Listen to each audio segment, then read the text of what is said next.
Sampai sini paham tentang wawancara evaluasi kinerja? Boleh bertanya sedikit, Bu? Boleh? Tadi kan Bu Farida katakan step-step Mm-mm. dari manajemen sampai penilaian kinerja Mm-mm. apabila ditemukan Mm-mm. mungkin ada kelemahan atau kekurangan bisa Mm-mm. diadakan wawancara evaluasi kinerja. Mm. Apabila Bu dari manajemen sampai penilaian ini sudah didapatkan hasil yang mungkin tercapai dari apa yang diharapkan. Apakah itu perlu dilakukan wawancara dan banding dan sentra asesmen lagi atau hanya sudah sampai penilaian saja, jadi tidak perlu wawancara lagi? Terima kasih. Oke, tergantung dari perusahaannya. Apakah dari hasil yang dikumpulkan tersebut sudah cukup mewakili dari tujuan pelaksanaan evaluasi kinerjanya atau belum? Nah, dari hasil evaluasi kinerja ini cukup memuaskan pihak yang mana? Kalau hanya cukup memuaskan pihak perusahaan, berarti karyawan kan berhak untuk melakukan nantinya proses banding. Jangan sampai hanya tujuan perusahaan itu tercapai, tetapi kita tidak memperhatikan selama ini itu hal-hal yang diperlukan oleh karyawan ya. Terkadang kan ada beberapa perusahaan, contoh misal, tujuan perusahaan tersebut adalah mencapai target penjualan sebesar 600 juta. Mungkin tujuan tersebut tercapai di akhir tahun. Penjualan bisa mencapai 600 juta. Tetapi kan perusahaan juga perlu tahu, kalau saya menyusun tujuan di tahun berikutnya menjadi 700 juta, apakah karyawan sudah kompetensinya mumpuni nggak ya? Hasil evaluasi kinerja ini kan dari 600 juta. Kalau dari 700 juta, apakah mumpuni nggak ya? Nah, makanya perlu dilakukan wawancara evaluasi kinerja.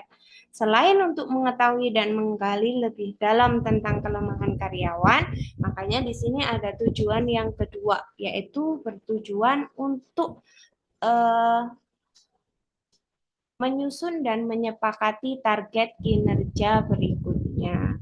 Jadi karyawan yang bersangkutan tetap harus ditanya, kemarin kan kita di 600 juta bisa nih, apakah di tahun berikutnya kalau 700 juta keberatan nggak ya? Bisa nggak ya? Jadi kenapa di sini tujuannya dua? Agar menguntungkan kedua belah pihak. Bukan hanya tentang mengejar tujuan dari perusahaan, tetapi juga bisa menggali lebih jauh tentang potensi yang dimiliki oleh karyawan dan kesempatan karyawan untuk berkembang. Itu sih. Sudah cukup dipahami, Mbak Novi?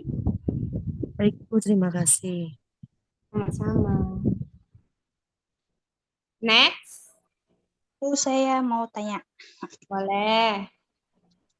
biasanya kalau mengajukan banding ke perusahaan itu ke mana ya? Nah, Langsung ke ini ya. kita akan belajar proses bandingnya ya. Ini tujuan wawancaranya, ini nanti kalian bisa pelajari sendiri keterampilan dan pengetahuannya. Proses melakukan wawancaranya kalian bisa baca sendiri. Nah, ini banding. Banding dalam evaluasi kinerja adalah upaya ternilai untuk melaksanakan hak keberatannya terhadap hasil penilaian kinerja yang diberikan oleh pejabat penilai dan yang bersangkutan meminta kepada pejabat penilai, arbiter atau komisi khusus untuk meninjau atau melakukan penilaian ulang. Jadi kalau kalian mau melakukan banding, kalian bisa mengajukan kemana? Bisa mengajukan kepada pejabat penilai atau arbiter. Arbiter itu biasanya pihak ketiga yang dimintai bantuan untuk menghubungkan antara keinginan karyawan dengan supervisor. Misalnya ada bagian konseling atau khusus komunikator antara karyawan dan pimpinan. Jadi kalau kalian mau melakukan banding kemana? Ya kepada supervisor kalian.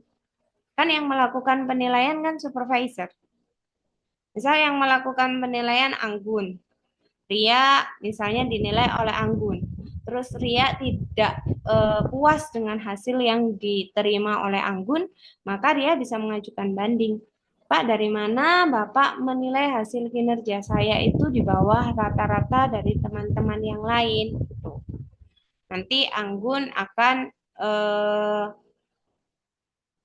menunjukkan hasil dari proses pelaksanaan evaluasi kinerjanya. Nah, proses banding ini nantinya dapat dilakukan, proses penilaian banding dapat menempuh salah satu dari dua cara berikut. Yang pertama, pemeriksaan secara langsung dan penilaian tidak langsung. Jadi, ketika nanti misalnya Ria mau melakukan banding, ketika dibilang ke Anggun, Anggun mungkin merasa bahwa enggak kok, hasil penilaian saya sudah benar, dari hasil checklist yang kamu checklist juga cuma 4. Nah, karena di Anggun tidak mendapatkan jawaban yang mungkin sesuai dengan keinginan kamu, kamu bisa ke atasan Anggun. Misalnya Anggun adalah di manajer HRD, maka kalian bisa menghubungi ke tingkatan yang lebih di atasnya, atasan Anggun, di bagian HRD juga. Misalnya kan ada manajer, terus ada direktur operasional, atau dari direktur manajemen sumber daya manusianya sendiri. Nanti direktur tersebut dalam proses banding ini akan melakukan dua cara. Yang pertama, pemeriksaan secara langsung dan penilaian tidak langsung. Yang secara langsung mungkin Anggun sama Ayu akan dipanggil secara bersamaan. Ayu akan ditanya perihal keberatannya, Anggun akan ditanya perihal hasil penilaiannya. Baru nanti tim arbiter selaku yang menjembatani atau selaku orang yang dipercaya, misalnya arbiter itu bisa jadi direkturnya sendiri atau atasan dari Anggun, akan menilai, oh ternyata benar ya hasil dari evaluasi yang dilakukan Anggun kemarin, memang dari metode yang dilakukan itu kamu ada beberapa hal yang tidak terpenuhi. Jadi hasil dari evaluasi kinerjanya itu mungkin tidak sama dengan teman-teman kamu yang lain. Itu namanya pemeriksaan secara langsung. Jadi kalian akan diminta keterangan secara bersama-sama. Sedangkan penilaian tidak langsung itu tim arbiter atau tim penengahnya akan memanggil yang satu dengan yang lain tidak bersamaan. Ria dulu dipanggil, ditanya perihal keberatannya, baru nanti manggil Anggun, Anggun ditanya tentang hasil evaluasi kinerjanya. Dari keterangan-keterangan dari pihak-pihak ini tadi, nanti tim arbiter akan melakukan penilaian lagi. Dari keterangan ini, mana yang sekiranya realistis dengan keadaan yang terjadi di perusahaan. Seperti itu. Sampai sini cukup difahami? Yang lain? Ria? Kalau misal tim pemeriksanya enggak lepas tangan, itu gimana ya Bu? Untuk mengatasinya, soalnya saya beberapa kali mengalami itu. Contoh, tim pemeriksa di kamu biasanya siapa? Kan tidak semua perusahaan itu menyerahkan penilaian evaluasi kinerja pada supervisor ya. Ada Iya. biasanya kayak kepala divisi atau orang yang mungkin dipercaya sebagai koordinator penanggung jawab pada divisi tersebut gitu. Kalau di Ria biasanya siapa? Kalau di tempat saya, atasan saya langsung ke manajer operasional. Ke manajer operasional. Nah, yang sering lepas Ya. tanggung jawab itu manajer operasional. Iya. Berarti Jadi Ria bisa langsung langsung diarahkan menghubungi ke ke owner. Nah, bisa langsung disampaikan ke ownernya dengan bukti-bukti dari hasil evaluasi kinerjanya. Dengan membawa bukti-bukti yang sudah kamu lakukan. Misalnya kamu kerja di bidang apa? Atau di Develop divisi apa? dulu sih Bu, developer. Di bagian Saya project. project itu berarti tanggung Eh, jawab pekerjaannya megang megang data-data lapangan sama office. terus. Semuanya saya pegang. Jadi dari desain, terus material, pembelian, finance juga kadang, legal juga. Terus hasil dari penilaiannya Salah semua. Tapi yang nyalain itu manajer lapangan. Sudah pernah dicoba menyampaikan ke atasan langsung, ke ownernya? Sudah, saya sudah pernah protes ke manajer lapangannya.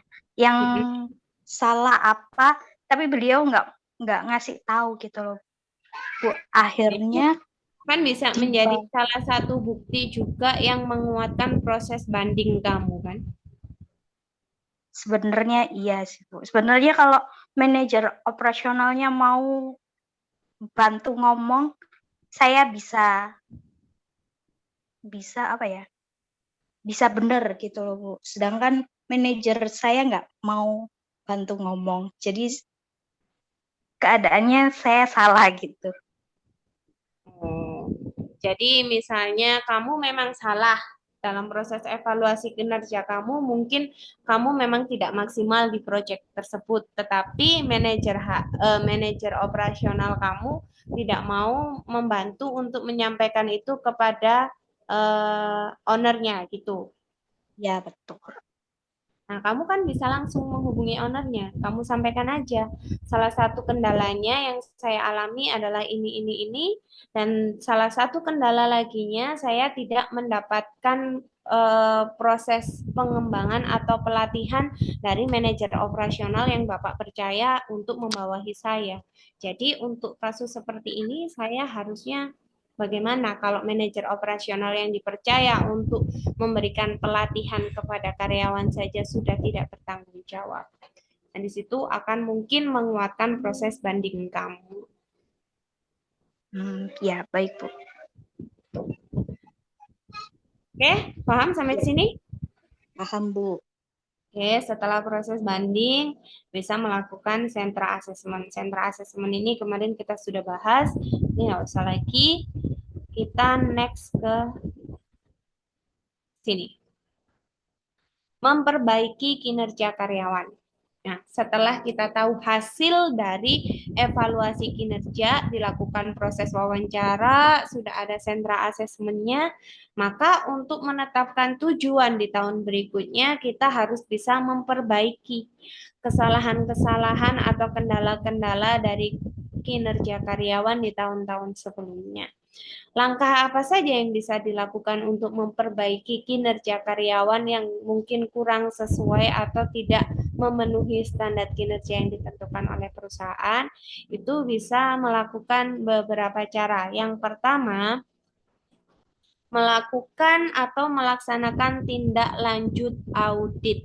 Jadi, audit sumber daya manusia atau audit SDM merupakan suatu pemeriksaan dan penilaian secara sistematis, objektif, dan terdokumentasi terhadap fungsi-fungsi organisasi yang terpengaruh.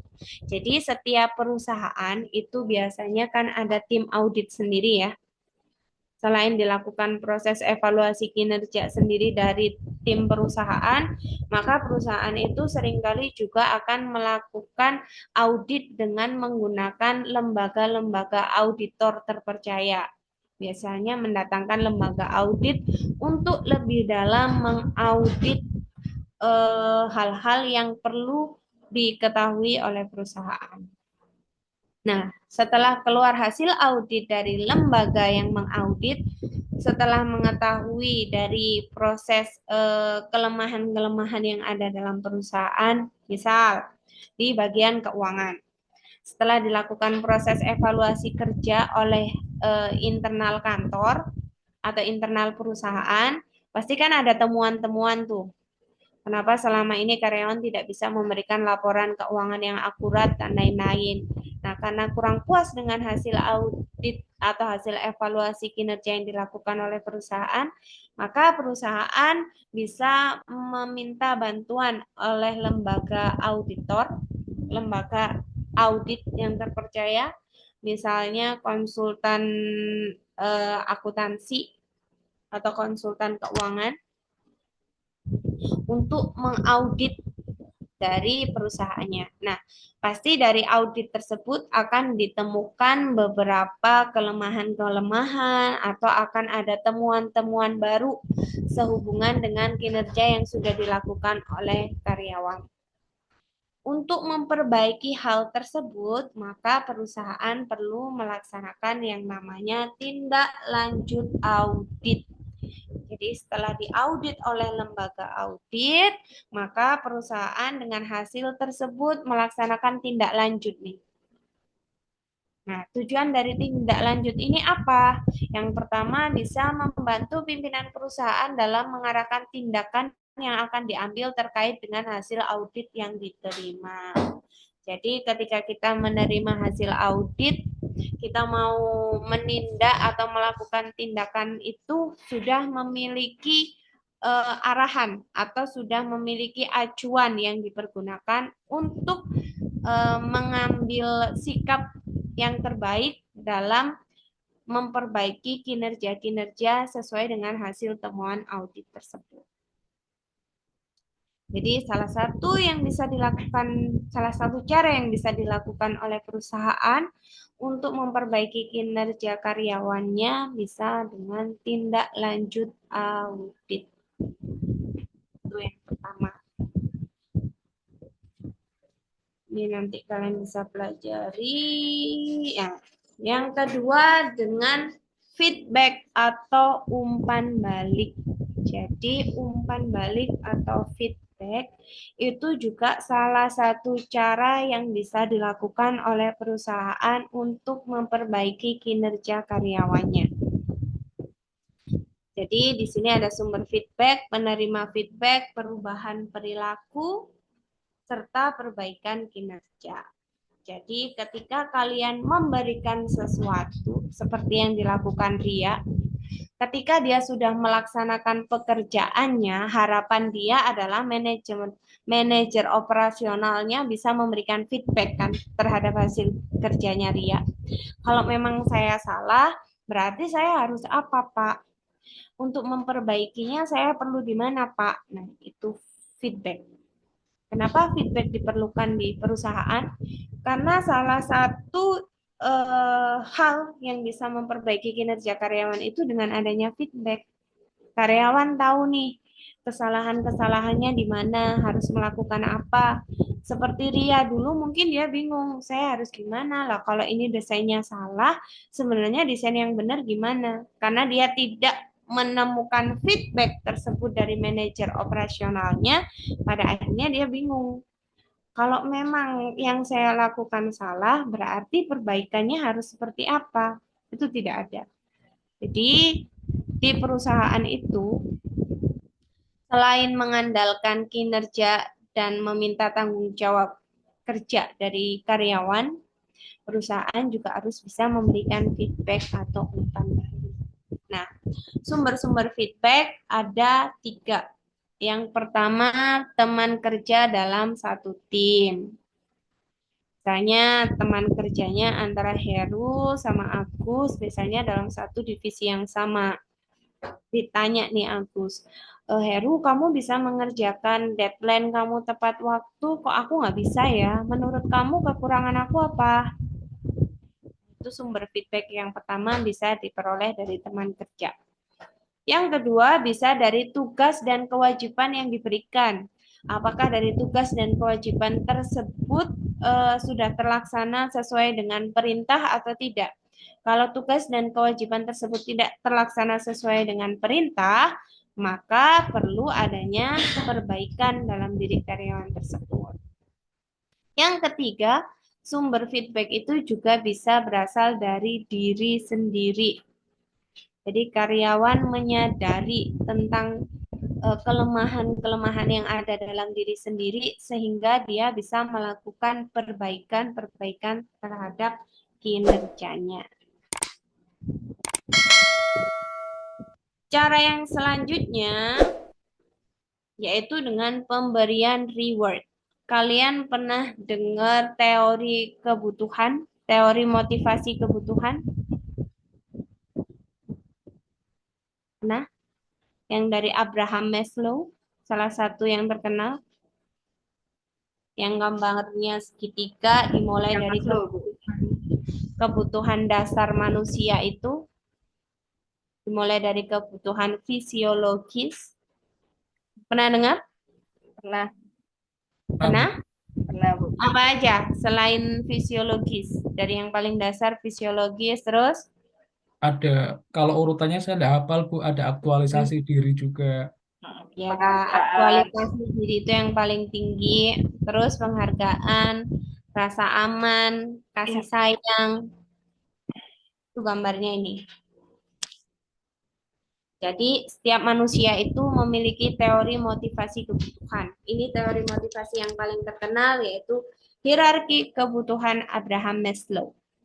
Dimulai dari kebutuhan fisiologis, terus kebutuhan rasa aman, kebutuhan akan kasih sayang, kebutuhan penghargaan, dan yang paling tinggi kebutuhan itu aktualisasi diri. Jadi ketika manusia itu kebutuhan yang lain sudah terpenuhi, saya butuh apa lagi ya? Kebutuhan aktualisasi diri. Tetapi di sini yang akan kita bahas adalah salah satu kebutuhan atau teori kebutuhan dari manusia itu adalah penghargaan. Maka salah satu cara yang bisa dilakukan perusahaan untuk memperbaiki kinerja karyawan adalah dengan pemberian penghargaan atau pemberian reward. Entah itu berupa kenaikan jabatan, entah itu berupa pemberian bonus. Dengan adanya pemberian reward secara tidak langsung akan membentuk kesadaran dari karyawan dalam memperbaiki kinerjanya. Next, bisa menggunakan perubahan perilaku model ABC. Antecedents, behavior, and consequences. Jadi perubahan perilaku atau perbaikan kinerja karyawan itu bisa dilakukan dengan model ABC. Yang pertama, antecedents. Jadi kalian bisa memperbaiki kinerja karyawan atau melakukan perbaikan terhadap kinerja karyawan sebelum karyawan tersebut melaksanakan kerja. Contohnya, yaitu dengan memberikan pelatihan dan pengembangan kepada karyawan. Dengan diberikan pelatihan di awal sebelum mereka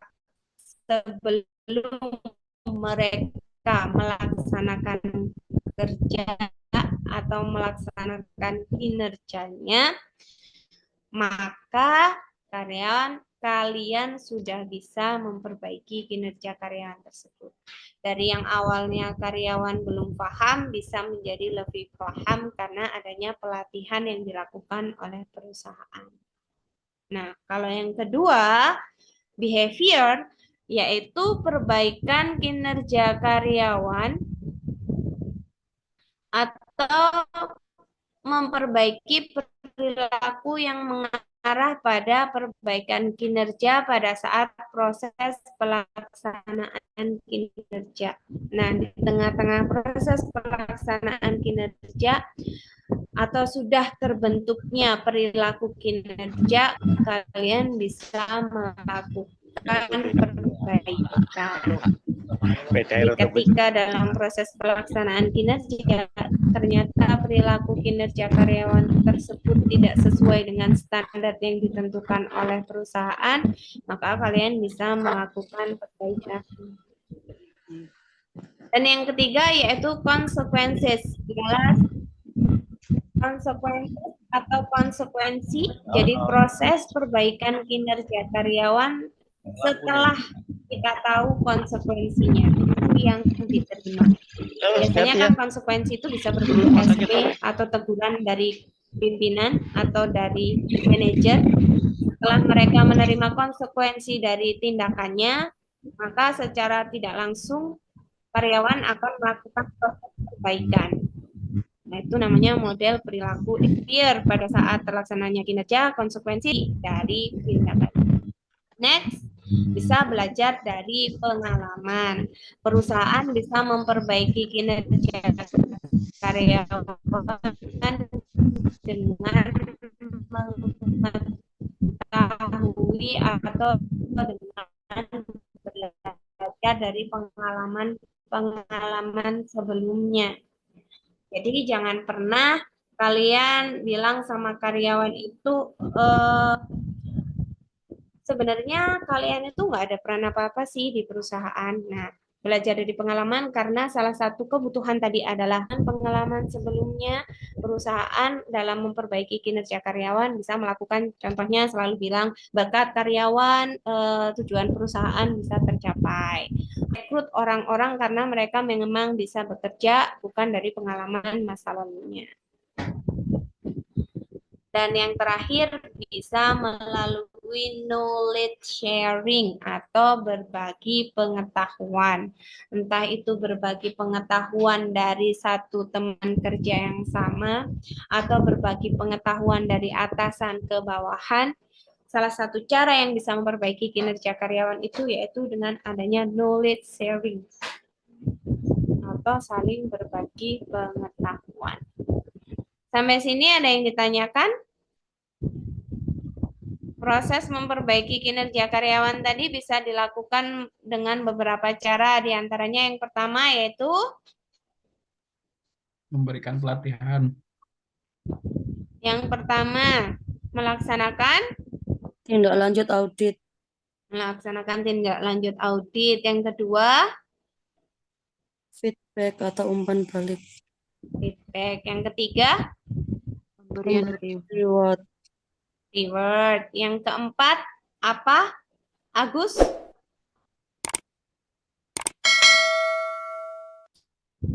Setelah pemberian reward, yang keempat, Keempat, perubahan perilaku dengan model ABC. model ABC. Yang kelima, Belajar dari pengalaman.